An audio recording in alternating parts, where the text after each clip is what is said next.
Whether you're looking for answers to specific life questions or simply hoping to become the best version of you possible, welcome to the Mental Breakdown and Psychreg podcast, where we offer insight, information, and strategies based upon research and years of practice as psychologists. So sit back, have a listen, and get connected with our hosts, Dr. Berney Wilkinson and Dr. Richard Marshall.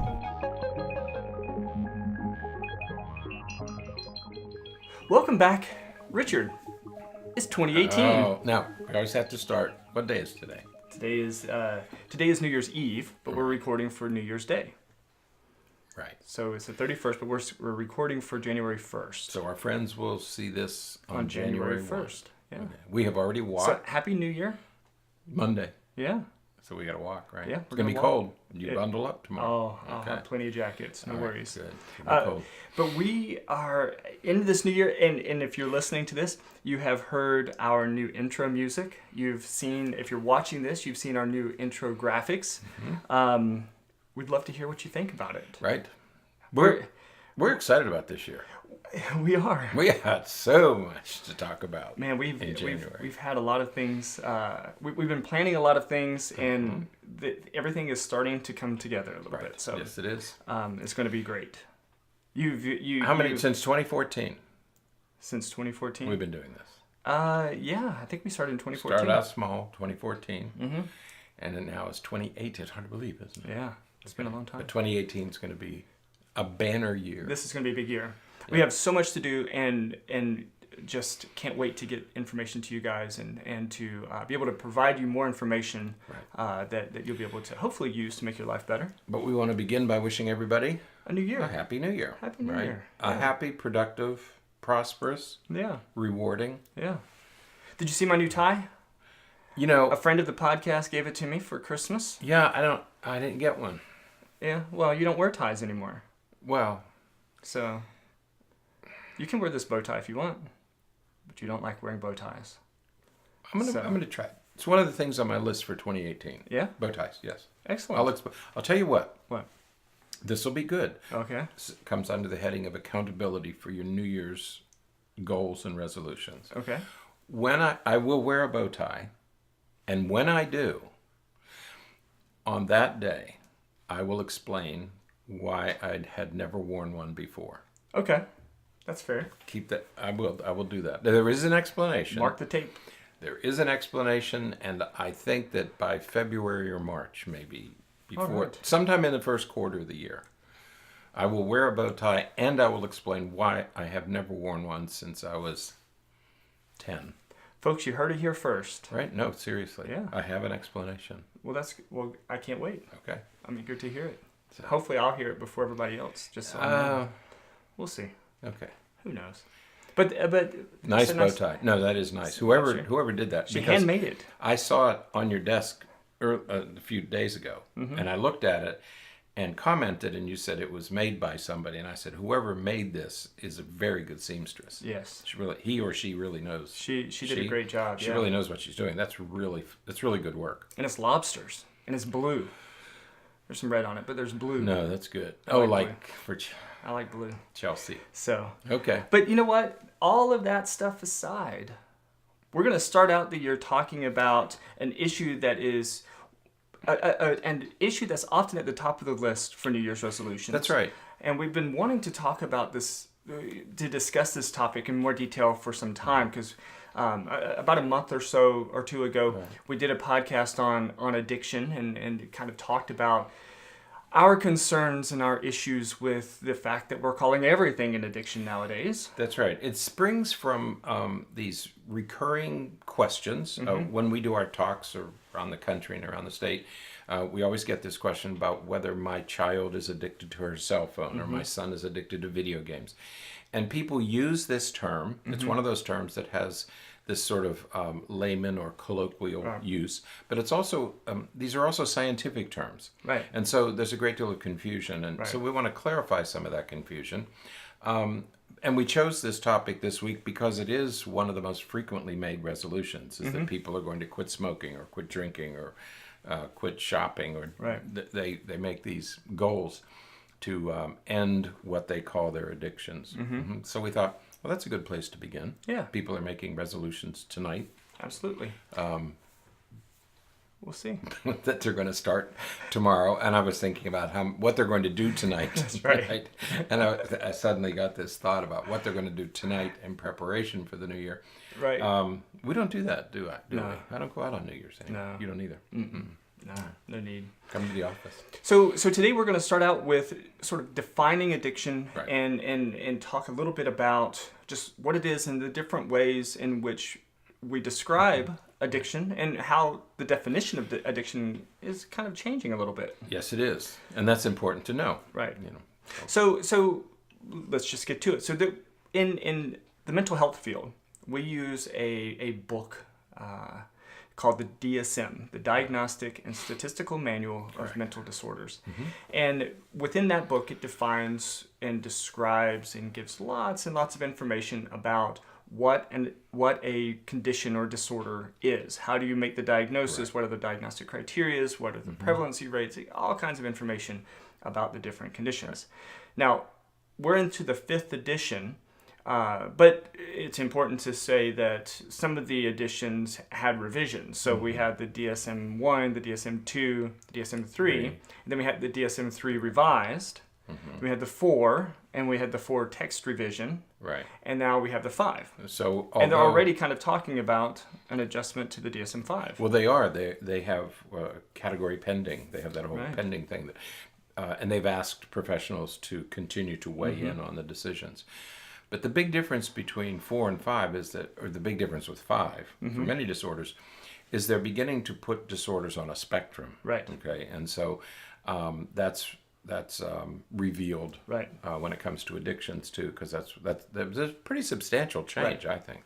Yeah, and there's good and bad to that. And this isn't the podcast that will really get into that, but it does increase the possibility or the prevalency of a lot of conditions, because when you start going from, you have to be on this end of the spectrum to to have a diagnosis for something, and then you go from that to, well, here's the whole spectrum. Now you're just kind of opening the door for a lot of other people to be diagnosed with something. But what we like about the spectrum conceptualization, the nosology of the spectrum disorders, is that there were many times in the categorical definitions where you said, boy, I'd really like to make the diagnosis, but there aren't enough symptoms, or they aren't severe enough.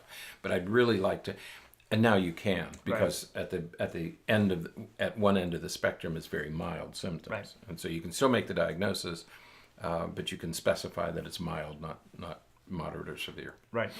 So when it comes to substance abuse disorders, what the DSM-5 did was it changed the way in which we think about addiction disorders or substance abuse in general, from a sort of a 2-category system to a single category system. That's and right. so DSM-4 and 4TR had those 2 categories. Right. It had substance abuse and substance dependence were 2 different diagnoses that you could have in the DSM-4.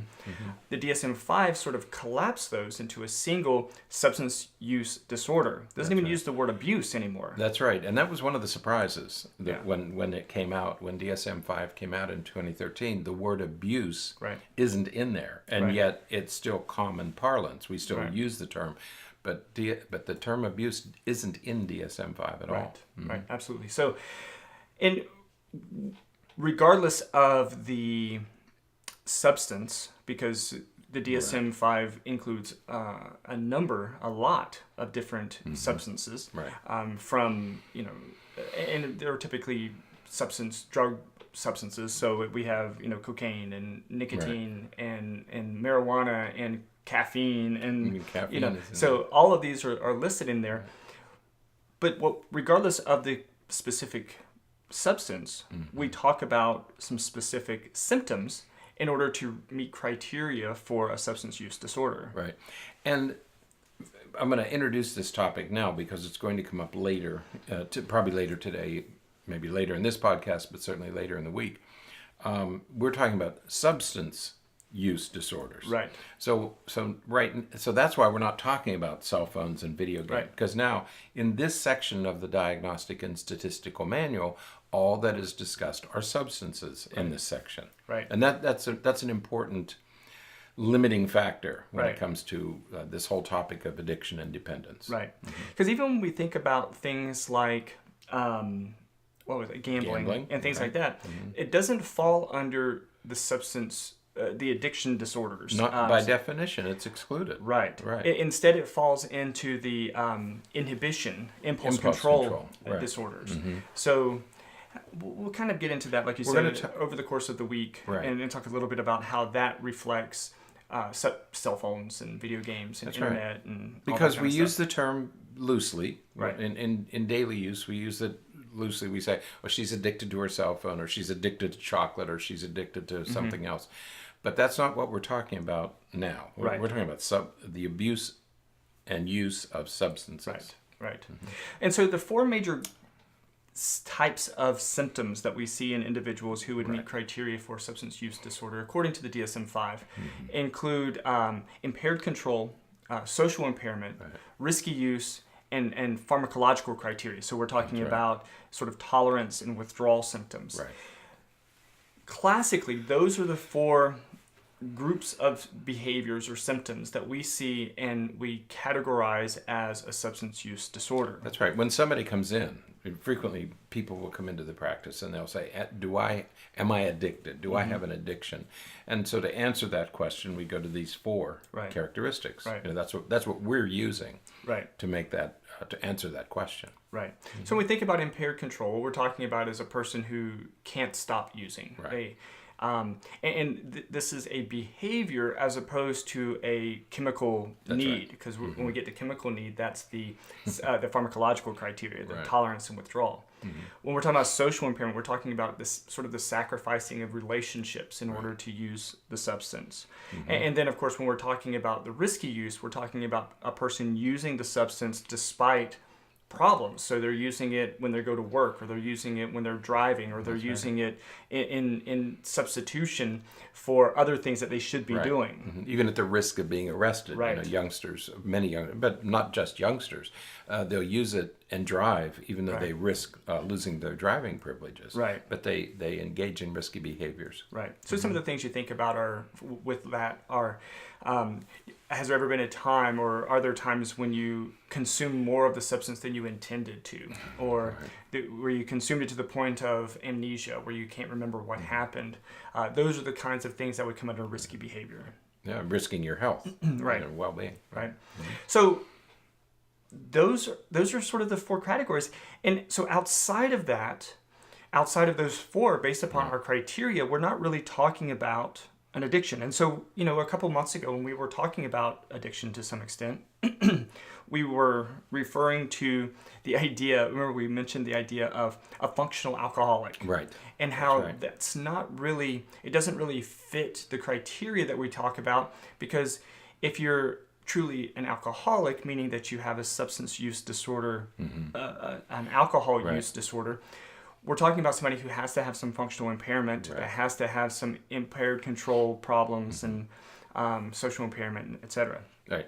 You wouldn't be an alcoholic. You wouldn't be classified as an alcohol use disorder. Use disorder if you didn't have some kind of an impairment. So you can say he's not impaired on the job, but he's impaired in all these other ways. Right. And that's a great point, because you can be impaired.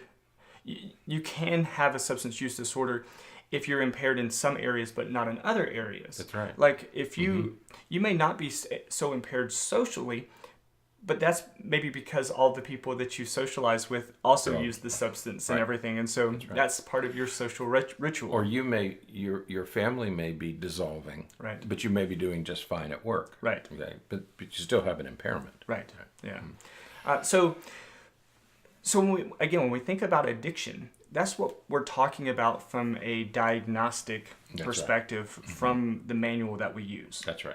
Right. So, as you said at the beginning of the podcast, this is different than what we have been talking about when it comes to sort of the connotation of addiction. When we say someone is addicted to addicted to the internet or addicted Right. to Yeah, shopping, internet addiction, social media addiction, shopaholics and things Twitter like that. addiction. Those are all differences and don't really fit the criteria of what we're talking about with addiction in the DSM-5. But that is changing. Right. More on that later. Right. They're looking to add another sort of expand this category to some extent, or either expand the category or add a new category. Some very influential organizations are considering changing it, and we're going to discuss that as we go through the week, but also as we go through this year, because those changes are supposed to be made around May, sometime in May. So more on that later. Right. Mm-hmm. So I guess one of the last things we want to talk about as it relates to this topic for today is we want to talk about the issue of the difference between drug addiction and abuse, drug abuse. And I just wanted to kind of differentiate those two things very quickly, because addiction is the diagnosis. Right. That's well, it's not the name of the diagnosis, but it's what we're talking about with the diagnosis. Mm-hmm. Drug abuse, that is a much more broad term. It's talking about a lot of different behaviors. But you're using it to excess. That's what that term abuse means. Right. Is that this is something that, for whatever reason, without any other info, you're using it to excess. Right. Okay. Mm-hmm. Right. So when we think about doesn't mean you're addicted to it. Right. That's the point. That's the big point that we've got to make there, is that when we're talking about drug abuse, we may be talking about somebody who goes out on a Friday evening every 6 months and drinks too much and gets blitzed and has amnesia, so they really overuse the substance to excess. But they don't drink any other time in between. They don't have any impairment in functioning.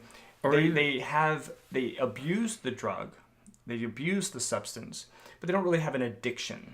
Right, or the person who drinks every Friday night. You know, they go out and at the end of the week they go out and they drink to excess on Friday night. Right. That's not necessarily an addiction. Right. Okay.